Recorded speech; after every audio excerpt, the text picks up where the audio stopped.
شہزادی نے جواب دیا، دادا جان آپ میری فکر نہ کریں، مجھے تو خراش تک نہیں آئی، مجھے اجازت دیں، بہت تھک گئی ہوں، اپنے خیمے میں جا رہی ہوں۔ الجائی خاتون اپنی کنیزوں اور غلاموں کو لے کر اپنے خیمے کی طرف چل پڑی۔ اس نے قزغن کے جواب کا بھی انتظار نہ کیا، مزید گفتگو کے لیے وہ غلام سردار کو وہیں چھوڑ گئی تھی۔ قزغن کچھ سوچتا سفید نمدے کی مسند کے پاس گیا اور ٹیک لگا کر بیٹھ گیا۔ غلام سردار اس کے سامنے دست بستہ کھڑا تھا۔ قزغن نے پوچھا، شہزادی حملہ آوروں سے لڑنے گئی تھی؟ جی ہاں والی سمرقند، غلام سردار فخریہ انداز میں بولا۔ شہزادی صاحبہ خوب لڑی، بڑا سخت مقابلہ ہوا۔ حملہ آور تعداد میں کتنے تھے؟ قزغن نے پوچھا۔ 200 کے قریب۔ غلام سردار نے مبالغے سے کام لیا۔ 200؟ قزغن سند سے آگے جھک گیا۔ اس نے غلام سردار کو گھورتے ہوئے پوچھا، تم سب کی تعداد کتنی تھی؟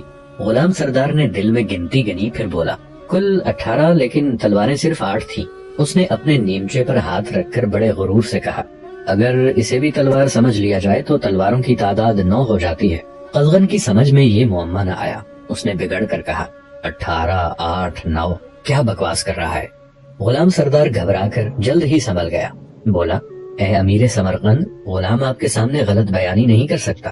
ہم تمام مردوں اور عورتوں کی تعداد 18 تھی، لیکن ہمارے پاس تلواریں صرف 8 تھیں۔ کنیزوں اور غلاموں کے پاس خنجر تھے۔ قزغن کو اپنی لاڈلی پوتی کی بہادری پر بڑا تعجب ہوا۔ اس نے سوچا کہ شہزادی صرف حسین اور دلربا نہیں، بہادر بھی ہے، اور بہادر بھی اتنی کہ اس نے 8 تلواروں سے 200 بہادروں کو مار بگایا اور اسے ایک خراش تک نہ آئی۔ یہ واقعہ بڑا حیرت انگیز تھا۔ غلام اس کے سامنے جھوٹ نہیں بول سکتا تھا، لیکن بات ایسی تھی کہ اس کا دل قبول نہیں کر رہا تھا۔ اس نے کچھ سوچتے ہوئے پوچھا، حملے میں پہل کس نے کی؟ شہزادی نے خود بڑھ کر حملہ کیا یا لٹیروں کو حملہ کرنے کا موقع دیا؟ اس کی طرف سے پہل ہوئی۔ پہل کس کی طرف سے ہوئی؟ غلام سردار زیر لب بڑبڑایا، پھر اس نے ادھر ادھر دیکھا۔ تیمور اور عبداللہ اس کے قریب ہی کھڑے تھے۔ غلام سردار کے چہرے پر جیسے رونق آ گئی۔ اس نے تیمور کی طرف ہاتھ اٹھاتے ہوئے قزغن سے کہا، اے امیر سمرقند، حملے میں پہل اس نوجوان نے کی۔ یہ وہ فرشتہ ہے جو اگر وقت پر نہ پہنچ جاتا تو آج میں آپ کے سامنے زندہ موجود نہ ہوتا۔ سب کی نظریں ایک دم غلام سردار کے ہاتھ کے اشارے کی طرف بڑھ گئیں۔ تیمور نظریں جھکائے عبداللہ کے برابر کھڑا تھا۔ نو عمر عبداللہ دل میں بڑا خوش ہوا۔ اس نے بڑے فخر سے امیر قزغن سے آنکھیں چار کی، لیکن جلد ہی مرعوب ہو کر گردن جھکا لی۔ امیر قزغن نے جیسے خود سے سوال کیا، یہ نوجوان کون ہے؟ غلام سردار نے امیر قزغن کی سنی انسنی کر دی اور اپنی رو میں بولا، جی ہاں امیر سمرقند، اس نوجوان کے ترکش سے تیر اس طرح نکل رہے تھے جیسے بھری برسات میں اولوں کی بارش ہو۔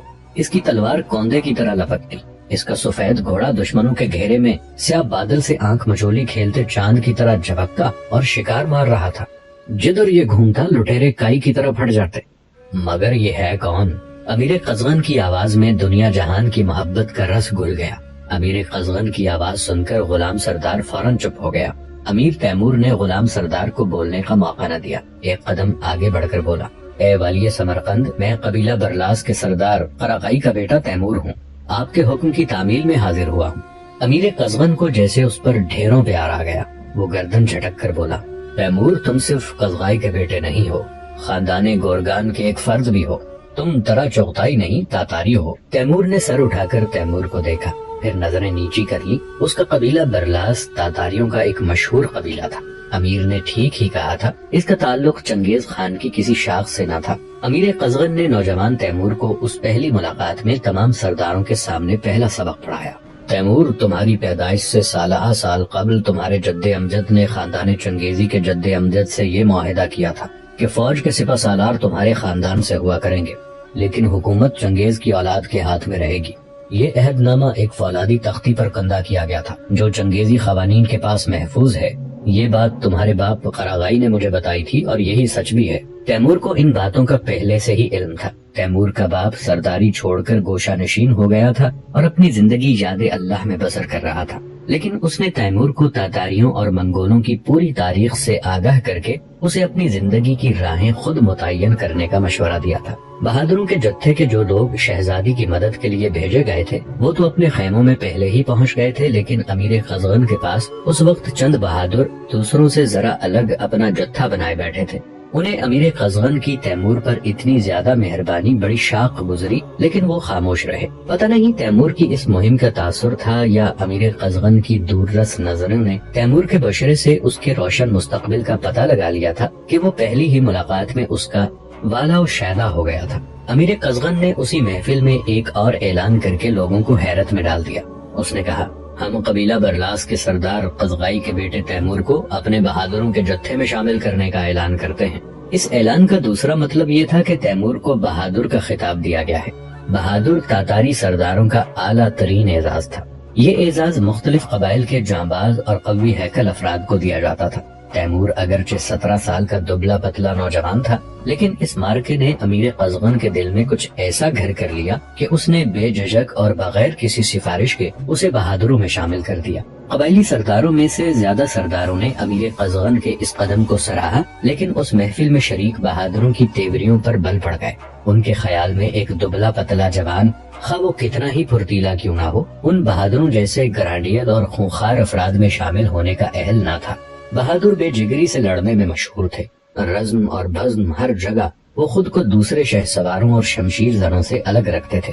وہ میدان جنگ کی طرف جاتے اتنے ہی خوش ہوتے جس طرح وہ ضیافت کی محفل میں شریک ہونے جاتے تھے۔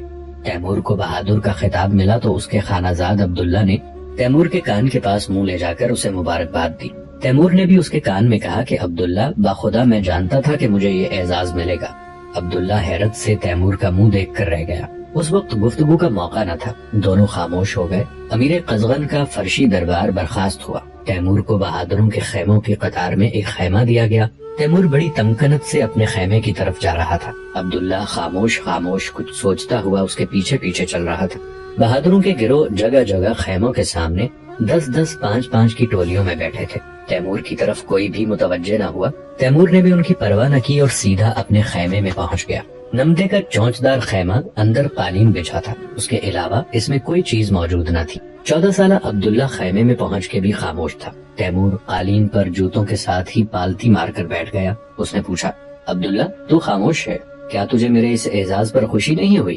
کیوں نہیں میرے آقا؟ عبداللہ نے جواب دیا، خانہ زاد کے لیے اس سے بڑھ کر اور کون سی خوشی ہو سکتی ہے، لیکن کیا؟ تیمور نے اس کے کندھے پر شفقت سے ہاتھ رکھتے ہوئے پوچھا، دیکھ عبداللہ، بات دل میں نہیں رکھا کرتے، اس سے شک و شبہ پیدا ہوتا ہے۔ بزرگ کہتے ہیں کہ دل پر بوجھ نہ رکھو، کوئی اعتماد کے قابل نہ ملے تو دل کا حال دیواروں سے کہہ ڈالو، اس سے بوجھ ہلکا ہو جاتا ہے۔ عبداللہ شرمندہ سا ہو گیا، بولا، آقا آپ سے زیادہ قابل اعتماد اور کون ہو سکتا ہے؟ بس ایک بات کی سمجھ نہیں آ رہی، سوچتا ہوں کہوں نہ کہوں۔ ضرور کہو عبداللہ، تیمور نے کہا، تم میرے غلام نہیں چھوٹے بھائی ہو۔ عبداللہ فرتے جذبات سے تیمور کے قدموں میں گر پڑا اور روتے ہوئے بولا، آقا مجھے معاف کر دیجئے، میں نے آپ پر خامخواہ شک کیا۔ بات یہ ہے کہ میں نے مسجد کے امام سے یہ سنا تھا کہ آئندہ کا حال صرف خدا جانتا ہے، اگر کوئی مستقبل کا حال بتانے کا دعویٰ کرے تو وہ کافر ہے۔ آپ نے کہا تھا کہ اس اعزاز اور خطاب کا حال آپ کو پہلے سے معلوم تھا، بس میں اسی الجھن میں پڑ گیا تھا۔ تیمور اپنے غلام کے خیالات سے بڑا متاثر ہوا۔ وہ کچھ دیر سوچتا رہا، پھر کہا، عبداللہ، امام مسجد نے بالکل سچ کہا، غیب کا حال صرف خدا جانتا ہے، لیکن خدا نے ہی انسان کو عقل دی ہے، وہ اپنی عقل سے کچھ اندازہ لگاتا ہے، اگر اس کا اندازہ درست نکلے تو اسے غیب دانی نہیں کہہ سکتے۔ میں نے جو تم سے کہا کہ میں اس خطاب کے بارے میں پہلے سے جانتا تھا تو اس کی ایک وجہ تھی۔ یہ ایک ایسا واقعہ ہے جسے میں کبھی نہیں بھلا سکتا۔ میں اس وقت مشکل سے 10 سال کا تھا۔ ایک دن مسجد کے گوشے میں بیٹھا قرآن پاک کا پہلا سپارہ پڑھ رہا تھا۔ ایک سفید ریش بزرگ مجھے بڑے غور سے دیکھ رہے تھے۔ وہ اٹھ کر میرے پاس آئے، میرا نام پوچھا، میں نے بتا دیا۔ انہوں نے سپارے پر جھک کر وہ آیت دیکھی جو میں پڑھ رہا تھا۔ کچھ دیر تک آنکھیں بند کر کے سوچتے رہے، پھر مجھ سے کہا کہ بیٹا، جب تک تم اسلام کا تحفظ کرتے رہو گے خدا تمہاری حفاظت کرتا رہے گا۔ یہ سن کر میں نے اندازہ لگا لیا کہ خداوند تعالیٰ ضرور مجھے کوئی بڑا مرتبہ دینا چاہتا ہے۔ اس طرح ان بزرگ کی پیش گوئی اور میرا اندازہ درست ہو گیا۔ عبداللہ کو اطمینان ہو گیا اور وہ خوشی خوشی تیمور کے گھٹنوں تک چڑھے ہوئے کندھوں کے جوتے اتارنے لگا۔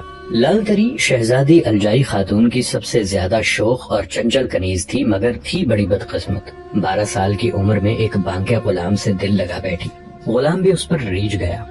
دونوں نے بھاگ دوڑ کر کے آقاؤں کو راضی کر لیا اور شادی ہو گئی، مگر قسمت کی ایسی ہیٹی کہ 1 سال کے اندر ہی اس کا محبوب شوہر چڑچڑا ہو گیا۔